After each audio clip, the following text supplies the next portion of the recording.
Welcome to episode 12 of Design Curious Podcast.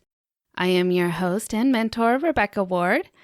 I'm here today with a great interview with Jodie Carter out of Australia, and she's going to be talking to us today about how she got started in design and how her can-do attitude helped propel her into one of the most successful designers in Sydney today. And before I introduce Jodie, a little bit of housekeeping first.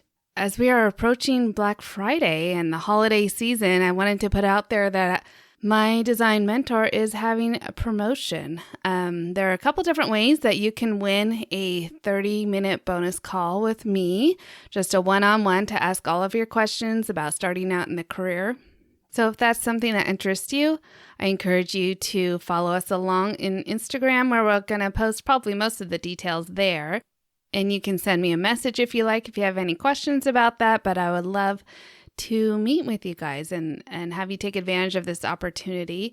Also, the prices right now are very affordable for my design mentor, but that will be going up in January. So there is an advantage to locking in your rate now before those prices go up. So take a look at that. You can find all that information on my website, rwarddesign.com. So I hope you take advantage of that because it's a great opportunity and I'd love to meet with you inside of our program. Okay, a little bit about Jodie first before we get to our interview. Jodie Carter is completely obsessed by interior design and loves delivering dream homes with purpose and personality to her clients. After 17 years running her design practice and producing gorgeous homes for very busy people, she knows what's important: comfort, beauty, sanctuary, home, family, and love. Attention to detail and passion for interiors ensures beautiful, enduring designs that makes coming home the best part of her client's day.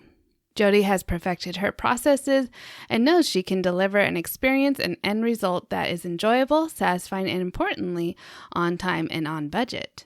During our interview, you will be hearing a little bit of background noise, and that is from her adorable pugs. Although we had shooed them out of the room, they came back because they just wanted to sleep with their mama. So you might want to go and take a peek, if you're a dog lover, at Jodie's Instagram, because she does feature her pugs on there, and they are just so cute, but noisy. Let's get into today's episode. You're going to love hearing from Jodie. You're now listening to Design Curious, a place where you, creative one, are here to learn about what it really is like to be an interior designer. And I'm your host and mentor, Rebecca Ward. If you're worried about how to succeed in a creative career, if you're ready to learn your next steps to become an interior designer, and if you want the satisfaction of doing something you love every day, you are in the right place. Grab a coffee, a notebook, and let's dig into today's episode. Hi, Jodie. Thanks for joining us in Design Curious today. Hi, Rebecca. It's my pleasure. Thanks for having me. Yeah. I know it's really early in the morning where you're at, all the way over in Australia. So thank you for making that sacrifice, getting up and, and being here to talk to us. I normally have to get up this early anyway to attend to my lovely little family of dogs. So it's no problem. All right. Well, I already let the spoiler out. Of course, people will know by your accent where you're from, but tell us a little bit about you and your company. Okay. I'm actually, so I live in Sydney, Australia. I'm actually originally from New Zealand. I moved here when I was 21. I'm now 50. So I've been here for 29 years now. So I have a residential interior design firm called Jodie Carter Design. It's myself and 3 staff, physical staff in the office in Sydney. And then I have some remote staff, my client service manager, Amy, who is part of the prototype, who with Portia as well. So the 2 of them also help out with our client services.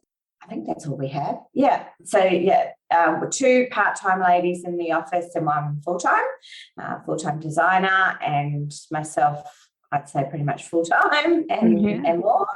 And then the other two. So yeah, a project manager and a personal assistant / admin / office manager / everything. All the hats. All the hats, yeah. Did you always have a bent toward the creative arts, or was design always in the background? Yeah, so I think I had always had like a little bit of a creative thing. I always liked doing craft. It was my favorite thing at school, and art and stuff. Not that I was I'm not good at drawing or anything. I used to love colouring in.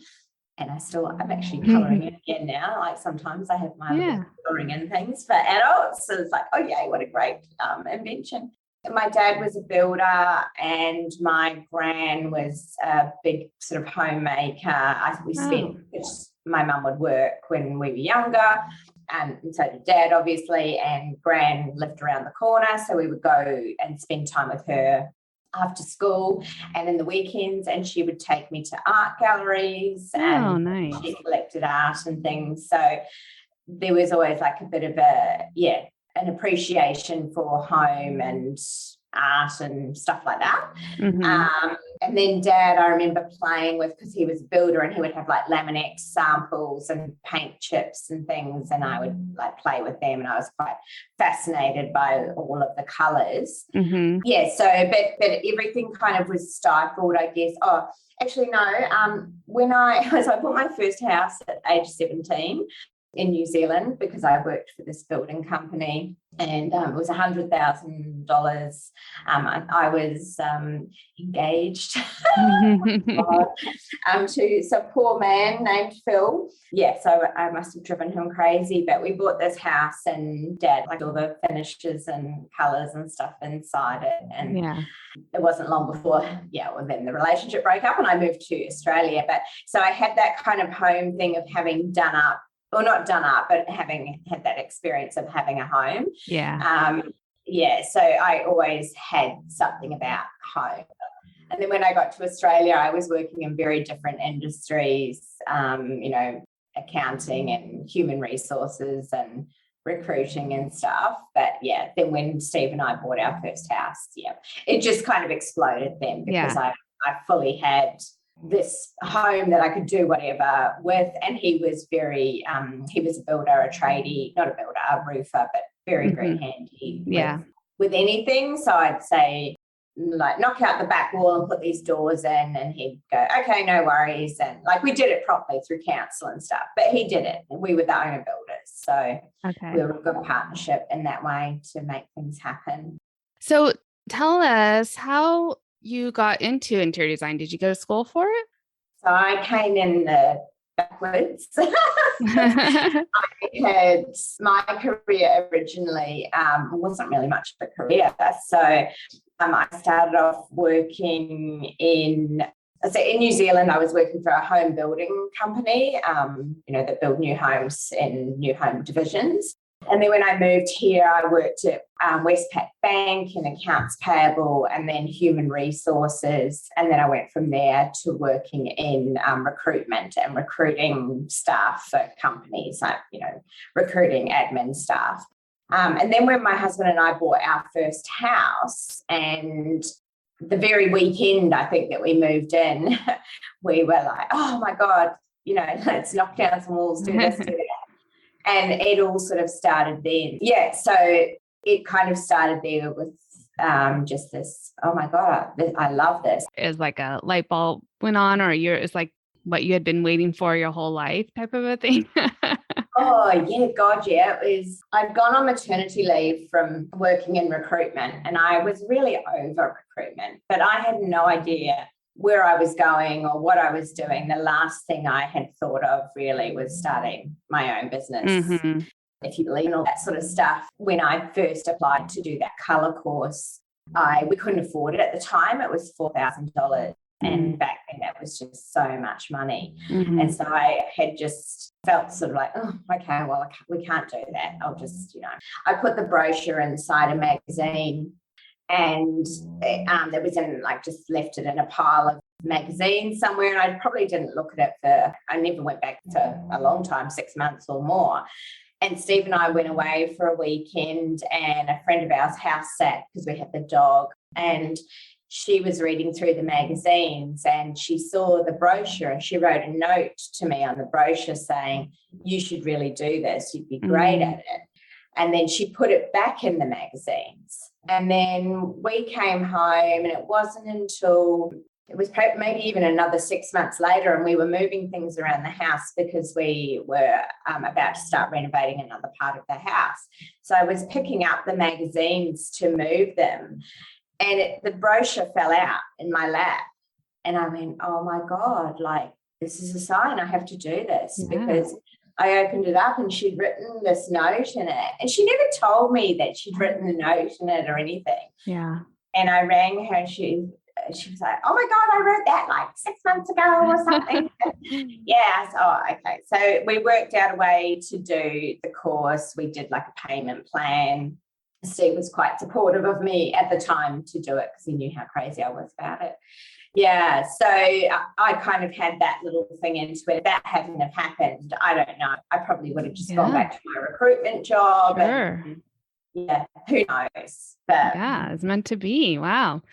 I did a certificate in colour and design at quite a highly regarded school, an expensive private school, but that got me started. And I just 2 months into starting the course, it was a 12-month course. And 2 months into that, I just started like my own sort of colour consulting business. I got myself an ABN or register for GST or something, whatever it was here back then. And I designed these little flyers, and I put on my hat and sunglasses, and I walked the streets, and I put flyers in people's letterboxes. And I got my first phone call. Yeah. And it just like went from there. And then, starting with just purely colour consulting. And I remember that teacher at the school back at that time, there was a colour, it was like this creamy white, and everyone just used this creamy white. And she said, you can't go wrong if you just use this colour everywhere. So I started with that, and feature walls of just and this creamy white colour. Did you feel like you were a natural at looking at color? Because color has a lot of complexity to it. And so learning how to see all the different variations, like if you're looking at a gray or a white and seeing if it's pink or green underneath and all that stuff, were you able to catch on to that fairly quickly? So that's why you had confidence to move into color consulting? Yes, most definitely. There was something underneath that was just like, I can do this. And I was obsessed. I would be, up till 1 or 2 o'clock in the morning doing my homework for them, and just painting colour chips and doing, like the colour wheel colours. And I was just amazed at how, when you mix the colours together, what happened to them, and when you added grey and white and black. And so I was really quite obsessed by that. So it was a good sort of starting point. Yes, I felt quite confident. And then naturally the jobs just grew. So people would ask for, could you help me with the sofa? Or could you help me with this? Could you help me with that?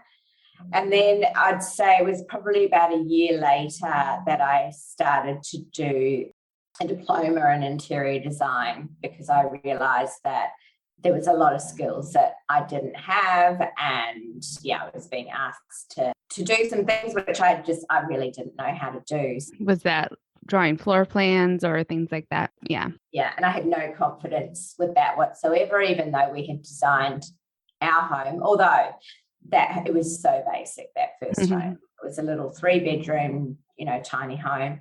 So I started doing that. And then I started to get jobs where I was drawing, and I was drawing by hand back then, because that's how you did it. You didn't use, CAD and stuff. And I brought like a secondhand drawing table and all the pens and the big sheets of paper, and I would do perspectives and colour them in. I actually really enjoyed it. It was extremely time consuming. Yeah. And I've still kept them, actually, because a lot of the things I had kept like copies of, or original I did. Yeah, so I did that, and I think pretty much straight after that, I finished that, and I was like, oh, I still need more because I was getting more complex inquiries. So I then went to Enmore TAFE and started to do an advanced diploma in interior design, which was 3 years. Wow. And I got through about 18 months of that. I got quite a few credits for things because I'd already done the colour and stuff like that from the other courses that I'd done. And then I just had to stop because I had so much work that I couldn't cope. That's all the training that I had. And then the rest of it is just been, Did you eventually then learn CAD drafting? Yes, actually started to learn that at TAFE, actually. Okay. So started with some basic CAD, and then the teacher at the time really into Revit. So we started with CAD, and then he said, oh, you've got to try Revit. It's amazing. It draws in 3D. So, when you draw a wall, it's actually, you're drawing it in plan, but it is in 3D. So I learned how to use Revit at a very basic level, I must say. Right. My first Revit drawings for clients, because it's such a massive package, were just the black and white. So I didn't even know how to get colour in there, know how to really model anything properly. I was just using all the stuff that I don't even know how I did it. I sort of fudged my way around it for years. And each time I'd learn a little bit more and I'd get better and better at it. Yeah. How do you get that confidence, or did you just go for it when you started getting asked to do the projects? Like, were you just like, I'm going to figure it out type of an attitude, or like, I need to ask everybody I know who does this how to do it? Okay, yeah.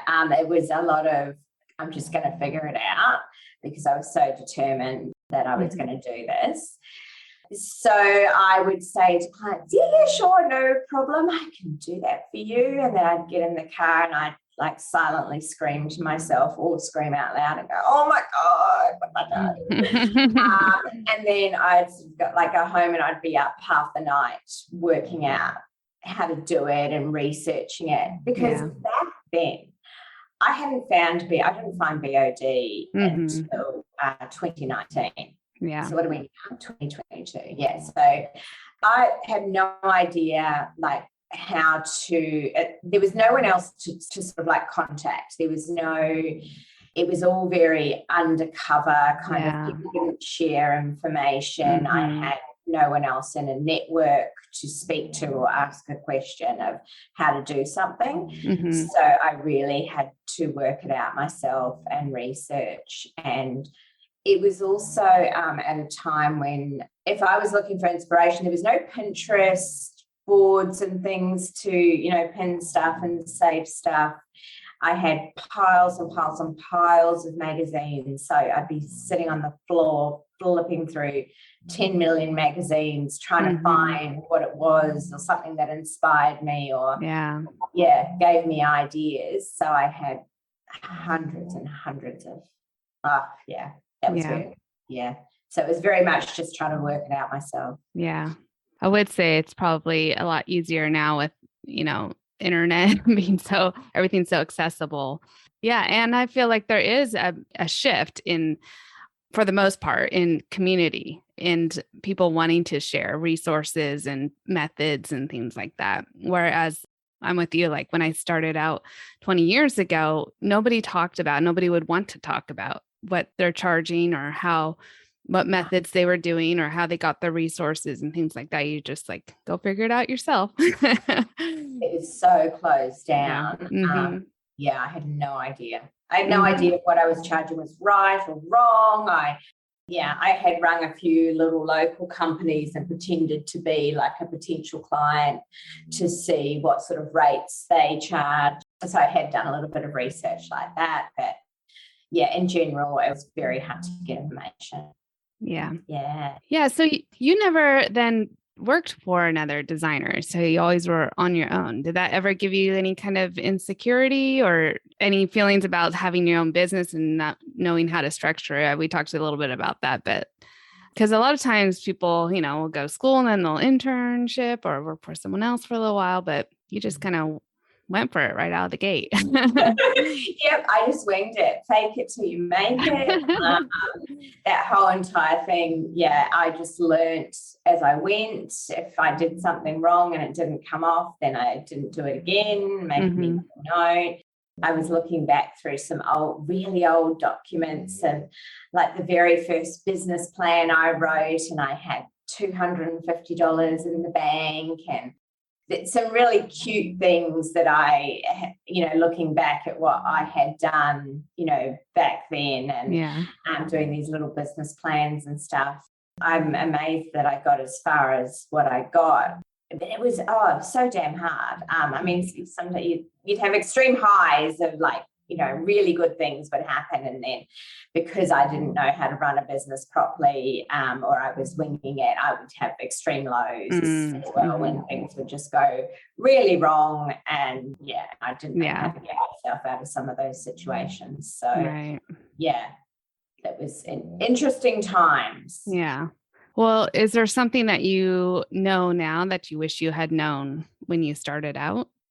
I wish I had known about the business of design. The first time I heard Kimberly's podcast was also kind of completely by accident. I had a job over on the North Shore somewhere. I live in the south of Sydney, and I managed to pick up a job somewhere over the north side, and I was bored of listening to the radio, and I said to my daughter, I'm so sick of listening to the radio. And she said, Mum, these podcasts? And I'm like, what's a podcast? And so she set it up on my phone so that I could listen to these podcasts. She said, what do you want to listen to? And I said, I don't know. And I'd heard an ad on the radio for some comedian named Andrew Denton who had interviewed people. And I said, put Andrew Denton on, look him up. So we looked him up and I listened to his things. And then I finished all of those and I really enjoyed them. And they were just like random interviews. And then but in between those, there'd be ads on the podcast saying, there's a podcast for everyone. But whatever you want, whatever you're interested in. So I Googled design podcasts and Kimberly came up. Oh, yeah. And I listened to that first podcast and I went, oh my God. Just flashes going off. And then the more I listened, and then I was just like, she's telling my story. That's exactly everything that she said I'd done, every single thing. So I joined up, I binged everything. I binged the courses, but I implemented. Yeah. Even like the prepayment for a consultation. I'd never done that before. And I'd had so many consultations where I'd gone out and then tried to get payment afterwards and people wouldn't pay. I must have been dreadful, but no, there wasn't a lot, but there was, and I had no backup plan. I had no, the money would just, I was going into mortgage money, or I had a credit card, and I just never had enough money. That for me was just the biggest game changer. And then everything since then, I've gone from here to top of your market now. Yeah. That's great.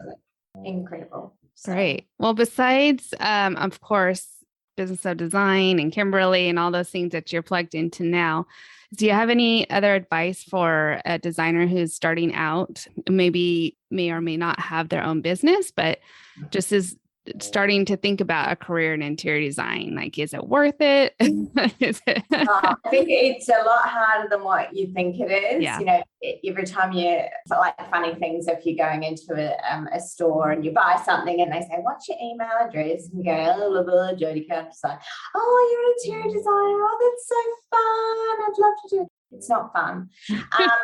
It's about to be fun, but oh my God, it's a bloody hard job. My advice is just do it. Like, if I'd stopped and gone, oh my God, thought about all the things that could happen or would happen, I never would have started. Like, you'd just be frozen in terror. So I think you should just go for it. Like, if that's something that you're passionate about and interested in. And I would definitely recommend listening to Business of Design podcasts and joining Business of Design, and because that's a game changer. Yeah, I'm probably doing some sort of course, even if you can't make it to uni. There's online courses and diplomas in interior design. You do need something like that. There's so much spatial planning and things that, if you muck those up, things can go really wrong. And another thing is probably to start with the basics. I start with colour. Start with just decorating and not actual design. If you're wanting to start your own business and you don't want to go and work for a firm, I think if you start at that more basic level, and then the jobs they just kind of grow a little bit with each one. You'll learn more as you go. For sure. Yeah. Nothing like hands-on experience to teach you. Yeah, absolutely. Yeah. Fake it till you make it. And I wouldn't say, no, I don't know how to do that. I would say, let me get back to you. I'm going to check that out. And then I'd go and do research. And you do end up spending an awful lot of time researching and, working out how to do things behind the scenes. But each client, each project has different needs, and it's impossible to know everything about everything. So I think whether you're a seasoned designer or one starting out, there's always going to be a time when you're like, let me get back to you because I haven't run into that scenario before. Exactly. And there's no harm in that. Like, people think, oh, no, I should know. But people understand, you cannot know everything about everything. So yeah, and there's amazing Facebook groups as well, and you can ask a lot of those questions, and you'll get people are so willing nowadays, I think, to share. That community is, it's really improved. People have got each other's backs, I think, a lot more than what they were used to. Well, where can people go and see all of your fabulous waterfront mansions that you're working on? Oh, you're so lovely. Okay, so our website is jodiecarterdesign.com.au, JODIECARTER. What else? Instagram. I think the Instagram, I don't even do my own Instagram now. Actually, I've never really done my own Instagram because I'm terrible at it. And my lovely girls in the office have ever so kindly, I think one of them just took it off me one day and said, no, Jodie, you cannot do this. We will do it for you. Yeah. But that's Jodie Carter Design, JCD, for the Instagram. I love the Instagram, actually. The feed's beautiful. There's gorgeous photos on there. The website's, I think, is quite beautiful too. So those are the main places. And then you can sort of click in. We have a newsletter as well that we do once a month for luxury projects. Wonderful. Great. Well, thank you so much for sharing with us your story and all your insight. It's been really eye-opening and inspiring. So thank you, Jodie. Oh, thank you for having me, Rebecca. It's lovely to think about it. It's funny to reminisce of how far you have actually come. Yeah, it's good. And I've been talking with other, designers. We were talking a little bit earlier about how we got to celebrate our milestones, and just it is good to look back and see how far you've come. Yeah, most definitely. Yeah. Well, thanks, Jodie, and we'll talk to you later. Okay, lovely. Thank you. See you later.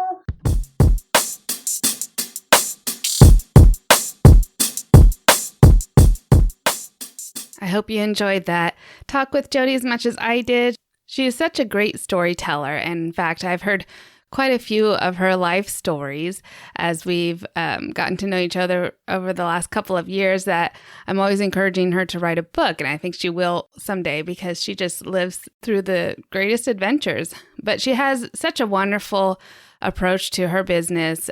She definitely believes in abundance and manifesting what she wants, and she has a track record of getting it.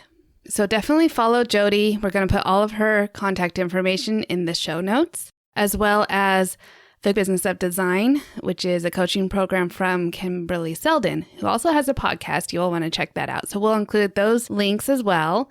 We will also include any of those details in the show notes. And as always, you can email me as well, podcast@rwarddesign.com.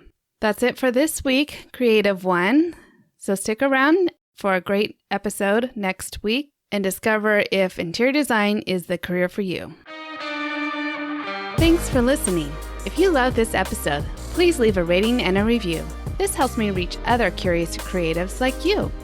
If you have a topic request or would like to contact me, simply head over to my website, rwarddesign.com, or email me at podcast@rwarddesign.com.